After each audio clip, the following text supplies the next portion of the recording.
जल्दी से परमेश्वर के वचन में चलेंगे और हम सब खोलेंगे उत्पत्ति की किताब, उसका 17 अध्याय। उत्पत्ति की किताब जो पैदाइश, उर्दू में इसको पैदाइश की किताब कहते हैं, और उसका 17 अध्याय खोलेंगे। ये बाइबल की पहली किताब है, बाइबल की पहली किताब है, पहली किताब है, और उसका 17 अध्याय 17 हम खोलेंगे और हम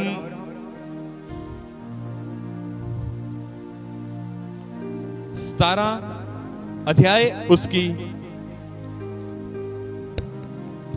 एक वचन को पढ़ेंगे। मेरा विश्वास है कि आप सभी आज के वचन के द्वारा बड़ी बरकत, बड़ी आशीष को पाएंगे। आमेन, आमेन। आइए हम सब पढ़ेंगे मिलके, आइए हम सब मिलके पढ़ेंगे, ऊंची आवाज के साथ सब मिलके पढ़ें।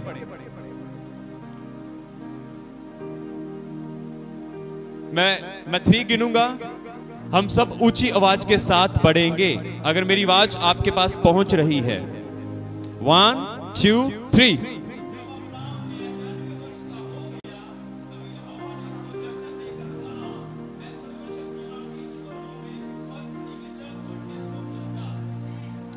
आमेन। आप सब मेरे साथ बोलना, ठीक है? क्योंकि बहुत सारे ऐसे जिनके पास बाइबल नहीं है, यहाँ घर पर होगी। हाँ। जब अब्राहम 99 वर्ष का हो गया, क्या हुआ आपको? आओ यहां पर देखिए, आप सभी, आप सब यहां पर देखें, इधर देखो, सारी कलीसिया इधर देखें। ਤੁਹਾਨੂੰ पता ਤੁਸੀਂ बहुत टाइम मेरा खराब करते हो, फिर ਤੁਸੀਂ ਕਹਿੰਦੇ ਹੋ कि ਸਾਨੂੰ ਛੇਤੀ छुट्टी नहीं मिलती। जब मैं ਤੁਹਾਨੂੰ कुछ करने आखदा ਤੁਸੀਂ करते नहीं हो। हालेलुया। मेरे नाल बोलोगे? आवाज है मुंह च? हल्ले भी घट है, जोर से बोलो। चलिए, जब अब्राहम 99 वर्ष का हो गया, तब यहोवा ने उसको दर्शन देकर कहा, मैं सर्वशक्तिमान ईश्वर हूं, मेरी उपस्थिति में चल और सिद्ध होता जा। इस वचन को पढ़े और सुने जाने के द्वारा आपको बड़ी बरकत, बड़ी आशीष मिले। अब आपके पास आवाज कहां से आई? आशीष लेने के लिए आपकी आवाज बड़ी खुलती है। अभी मैं आपको बोलूं कि आपके लिए परमेश्वर ने आपको BMW देना है, बाहर आपके लिए कोई खड़ा है, आपके हाथ में वो चाबी देकर जाएगा। आमेन, हालेलुया। आज ही आपके घर में 10 लाख का चेक आएगा। आमेन। तब हमारी आवाज आ गया, सिस्टर ने बोला आ गया 10 लाख का, 5 लाख यहां पर दे जाना, हमें जरूरत है। हालेलुया। प्रभु आपको आशीष दे। हालेलुया। खुदावन यीशु, आइए हम वचन की तरफ चलते हैं। खुदावन यीशु, आपको इस वचन को आपने जो पढ़ा और सुना है, इसके द्वारा आपको बड़ी बरकत, बड़ी आशीष दे। आमीन। अब यहां पर देखें सभी, मैं आपके साथ कुछ बात करना चाहता हूं।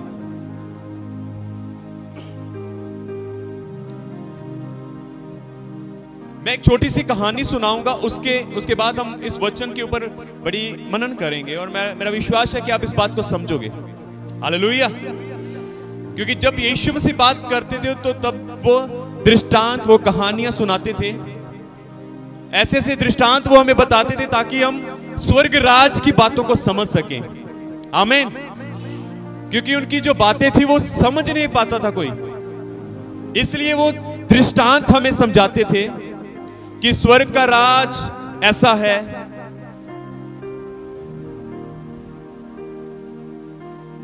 तो हम एक छोटी सी स्टोरी के साथ शुरू करेंगे। प्रभु आपको बरकत दे। एक दिन मैंने ये स्टोरी सुनी। अक्सर मैं कहानियां ये जो मसीह से रिलेटिव होती है मैं हमेशा सुनता रहता हूं। हालेलुया।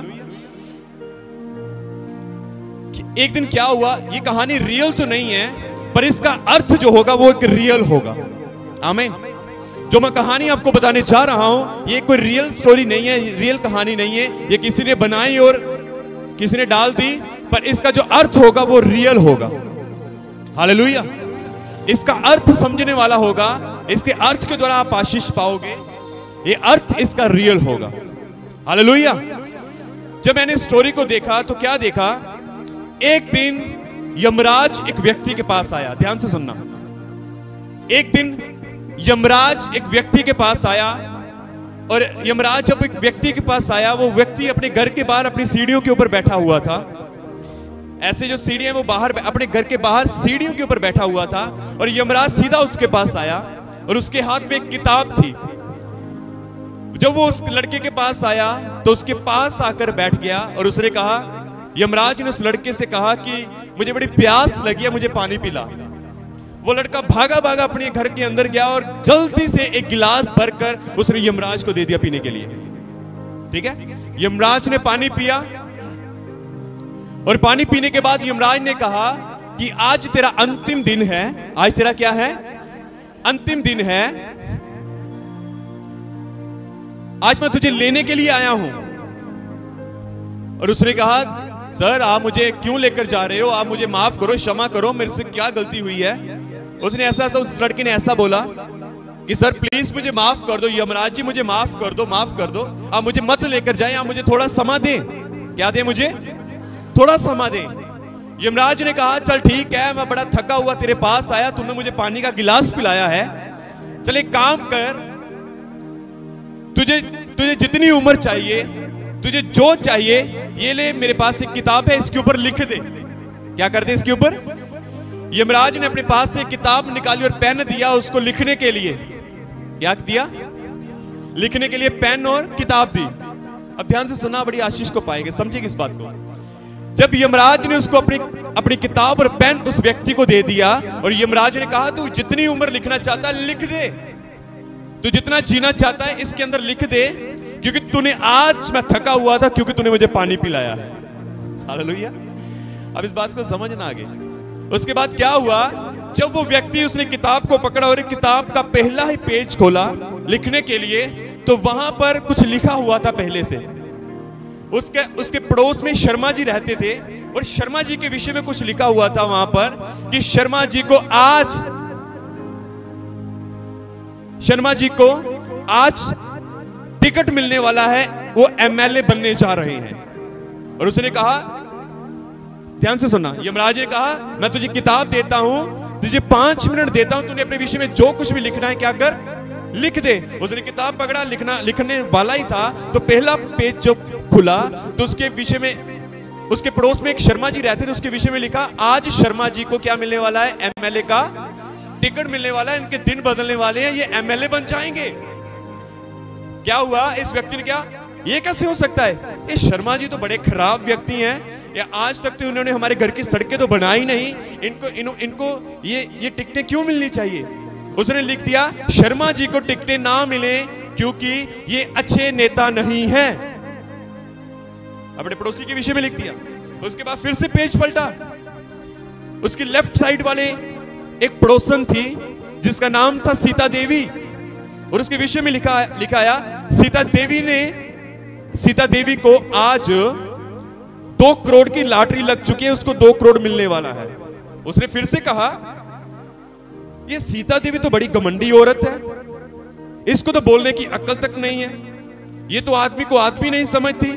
उसने उसके ऊपर लिख दिया, सीता देवी 2 करोड़ लेने के लायक नहीं है, इसको 2 करोड़ की टिकट ना मिले, लिख दिया उसने। ठीक है, फिर से पेज पलटा, तीसरा पेज आया।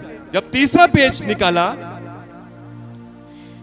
उसके सामने वाला एक घर है, उस घर में एक भाई रहता है जिसका नाम राहुल है। उस राहुल के विषय में उस किताब के अंदर लिखा था, इस भाई को एक सरकारी नौकरी मिलने वाली है। ध्यान से सुने, उसने फिर से देखा, उसने क्या किया, उसने कहा, नहीं नहीं नहीं, ये सरकारी नौकरी इस राहुल को नहीं मिल सकती, क्योंकि ये तो बड़ा खराब व्यक्ति है, ये तो लड़कियों को छेड़ता है, ये तो ऐसा है, ये वैसा है, इसको सरकारी नौकरी नहीं मिलनी चाहिए क्योंकि ये सरकारी नौकरी के योग्य नहीं है। चौथा पेज ओपन किया, जब चौथा पेज जब खोला तो प्लेन पेज था। जब वो अपने विषय में लिखने ही वाला था, यमराज ने उसकी किताब को ले लिया अपने पास, यमराज ने उसका पेन ले लिया अपने पास। वो कहने लगा, Yamraj ji sir sir sir please मुझे थोड़ा समय दीजिए, अभी तक मैंने अपने विषय में नहीं लिखा, अभी तक मैंने अपने विषय में नहीं लिखा, अभी तक मैंने अपने विषय में नहीं लिखा कि मैंने कितना समय और जीना है, मुझे क्या क्या चाहिए, मैं लिखने दो मुझे, मुझे समय दीजिए। यमराज ने कहा, मैंने तुझे 5 मिनट दिए थे और तूने 5 मिनट व्यर्थ कर दिए, तूने 5 मिनट वेस्ट कर दिए।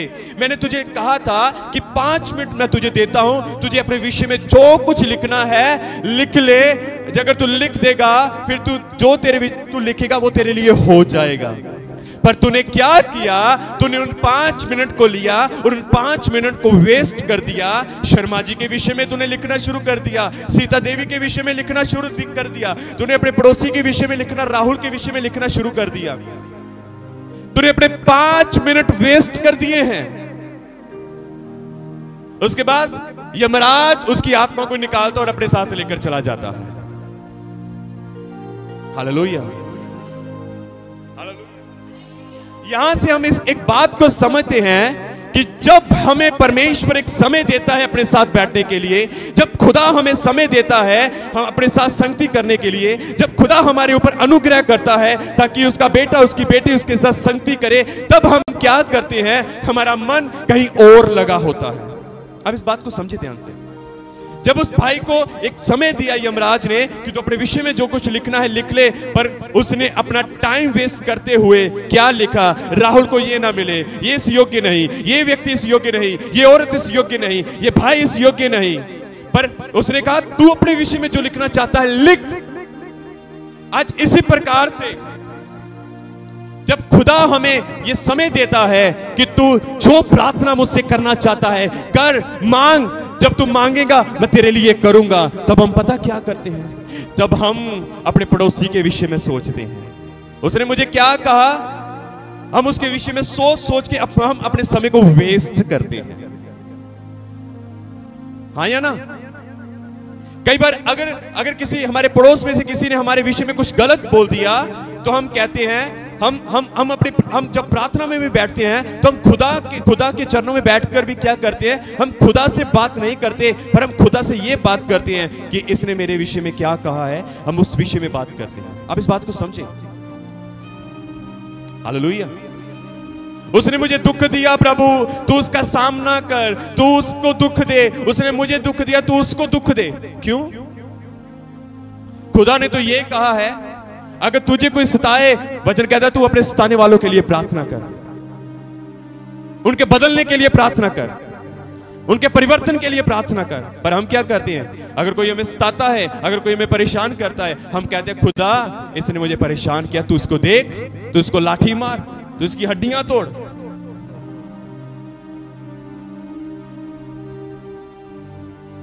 या फिर ऐसा होता है कि खुदा हमें समय देता है बैठने के लिए, अपने चरणों में प्रार्थना करने के लिए, वो कहता है बैठ, पर हम क्या करते हैं, हम सोफे के ऊपर बैठकर ये सोचते रहते हैं, सोचते रहते हैं, सोचते रहते हैं, उसने मेरे साथ सही नहीं किया, उसने मेरे साथ गलत किया है। कितने ये समझे इस बात को? जब खुदा ने आपको समय दिया है, आज का ये मेरा टॉपिक यही था कि हम अपने जीवन में अपने समय को वेस्ट ना करें। अगर खुदा ने हमें समय दिया है, यदि आप इफिसियों की किताब उसका 5 अध्याय पढ़े, वहां पर ऐसा लिखा है, निर्बुद्धियों के समान नहीं पर बुद्धिमानों के समान चलो, क्योंकि समय को बहुमूल्य समझो, क्योंकि दिन बहुत बुरे हैं। हालेलुया। वचन कहता है दिन बहुत बुरे हैं, निर्बुद्धियों के समान नहीं पर बुद्धिमानों के समान चलो, और समय को बहुमूल्य समझो।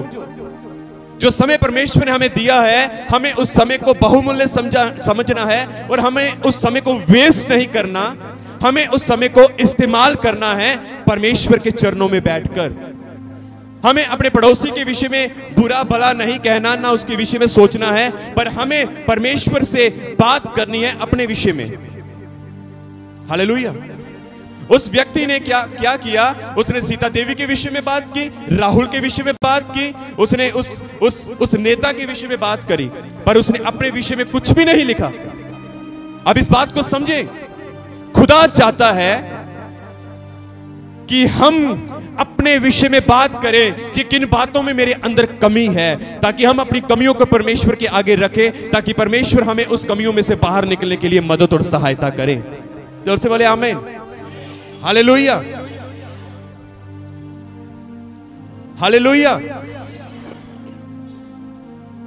हालेलुया। अपने दोनों हाथों को उठाकर बोले हालेलुया।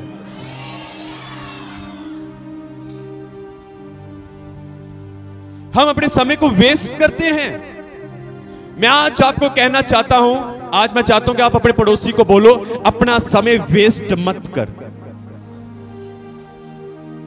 कुछ लोग ऐसे हैं, कुछ लोग अपना समय फोन के ऊपर वेस्ट करते हैं, कुछ लोग अपना समय बातें करने में वेस्ट करते हैं, कुछ लोग अपना समय टीवी को देखकर वेस्ट करते हैं।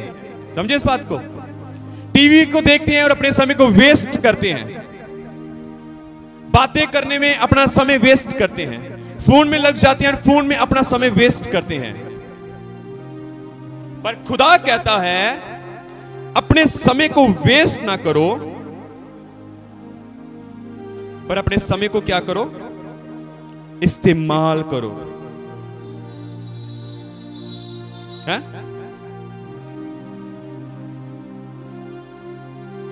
खुदा कहता है अपने समय को वेस्ट ना करो, अपने समय को क्या करो,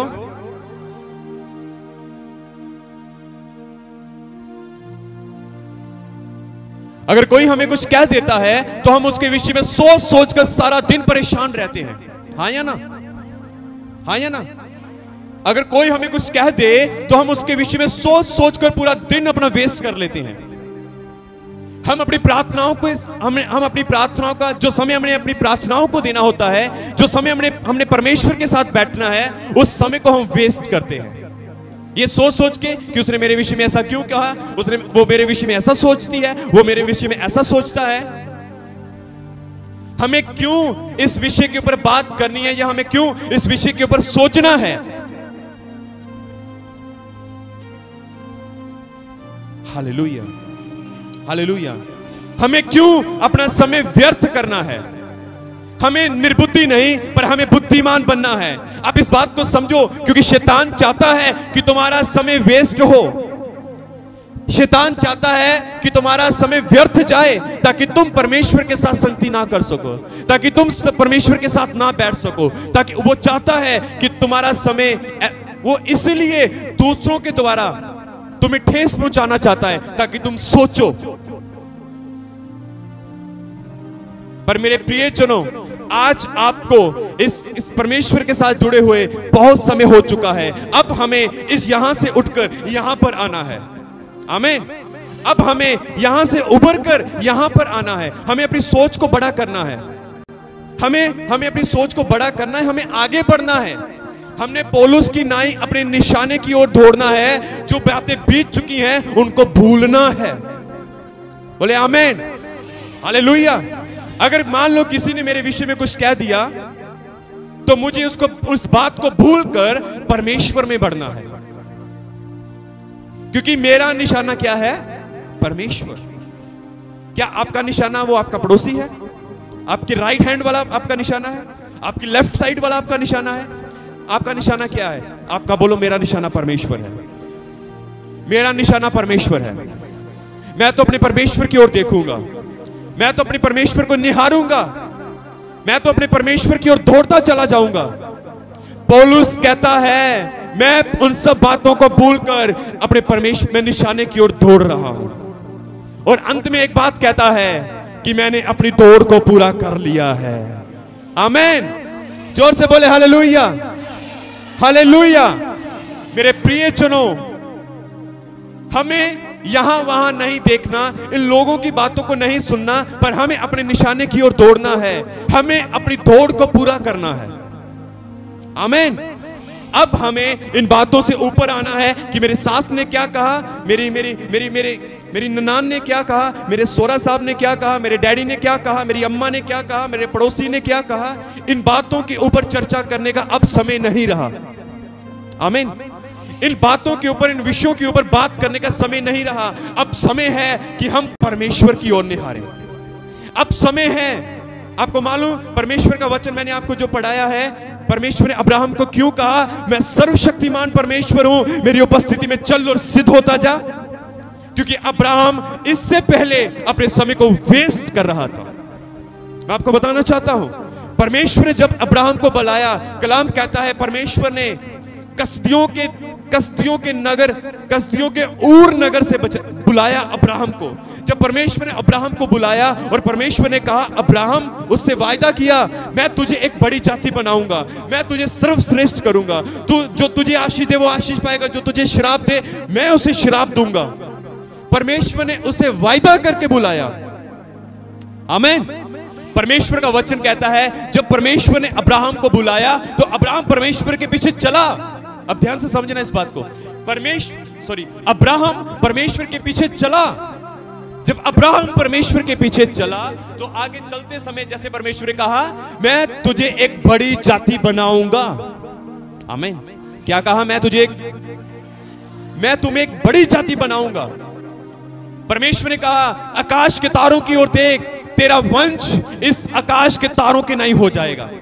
आकाश में कितने तारे होते हैं, कोई गिन सकता है? परमेश्वर ने कहा, परमेश्वर ने वायदा किया कि अब्राहम देख, जैसे आकाश में तारे चमकते हैं, इसके नाई तेरा वंश होगा। फिर परमेश्वर ने कहा, अब्राहम देख, इस भालू रेत के किनकों के समान तेरा वंश हो जाएगा। कोई रेत के दानों को गिन सकता है? परमेश्वर ने रेत के दानों को और आकाश के तारों को गिना हुआ है। आमीन, हालेलुया। और परमेश्वर ने अब्राहम से ये वायदे किए कि तेरा वंश ऐसा होगा, तेरा वंश ऐसा होगा। अब्राहम क्या कहता है? अब्राहम कहता है, अब्राहम ने अपने घर में से, उसके घर में एक पुत्र उत्पन्न हुआ जो उसका नहीं था, उसने उसको पाला पोसा बड़ा किया और परमेश्वर को कहता है ये मेरा वंश ठहरेगा। परमेश्वर कहता है ये तेरा वंश ना होगा, तेरा निज पुत्र ही तेरा वंश होगा। अब्राहम व्यर्थ बातों की ओर लगा हुआ था। परमेश्वर ने कहा तेरा वंश आकाश के तारों की नाई होगा। आमीन। फिर अब्राहम ने क्या किया? फिर सारा ने क्या किया? सारा ने अपनी दासी अब्राहम को दी, तो इससे तो अपना वंश बढ़ा। परमेश्वर ने फिर से कहा इससे तेरा वंश ना होगा, तेरा निज पुत्र ही जिसका नाम इसहाक होगा वही तेरा निज पुत्र होगा। आमीन। इसलिए 17 अध्याय में ऐसा लिखा है, उसकी 1 में लिखा है, सर्वशक्तिमान परमेश्वर ने अब्राहम को दर्शन देकर कहा, मैं सर्वशक्तिमान ईश्वर हूं, मेरी उपस्थिति में चल और सिद्ध होता जा। उसके बाद कलाम कहता है यह पहली बार था जब अब्राहम परमेश्वर के चरणों में गिरकर अपने मुंह के बल में गिरा।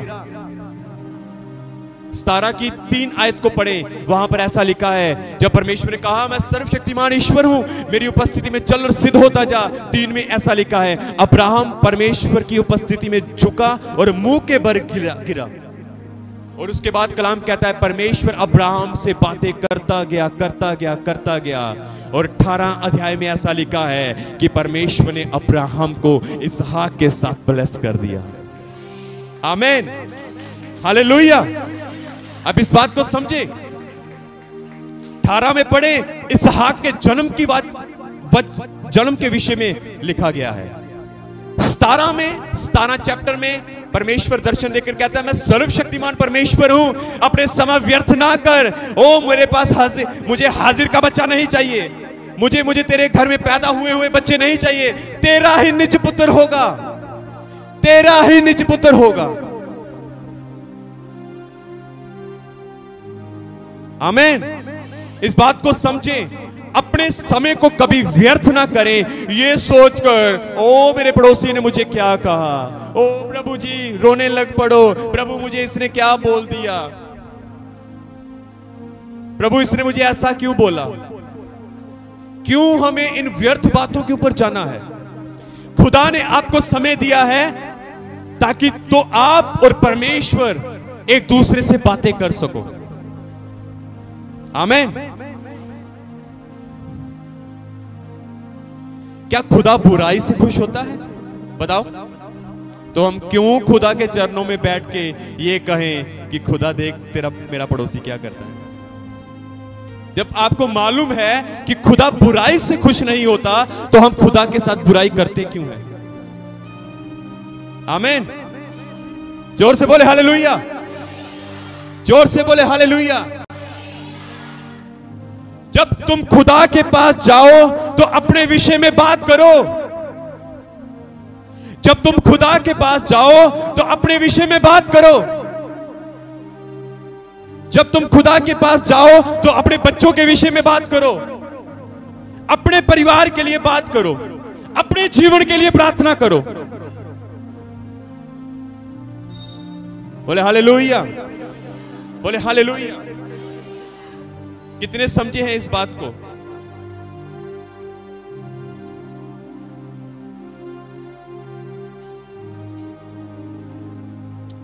हालेलुया।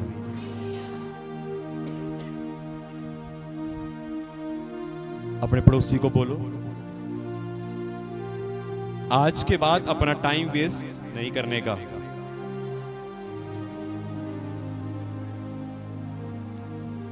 आइए जल्दी से सब अपने पड़ोसी को बोलें कि आज के बाद अपना टाइम वेस्ट नहीं करने का। अपने टाइम को इस्तेमाल कर, क्योंकि खुदा तुझसे प्रेम करता है। खुदा तुमसे प्रेम करता है। हालेलुया। बोले यीशु मसीह के नाम की। अपने हाथों को उठाकर बोले यीशु मसीह के नाम की, यीशु मसीह के नाम की। आमीन।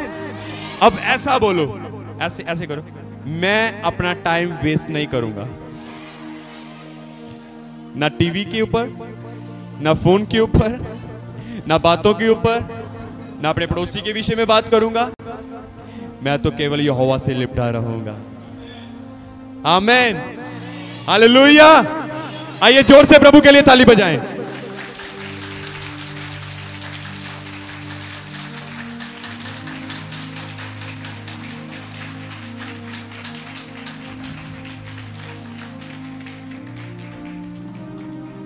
प्रभु यीशु मसीह आपको इस वचन को द्वारा बड़ी बरकत, बड़ी आशीष दे। आमीन।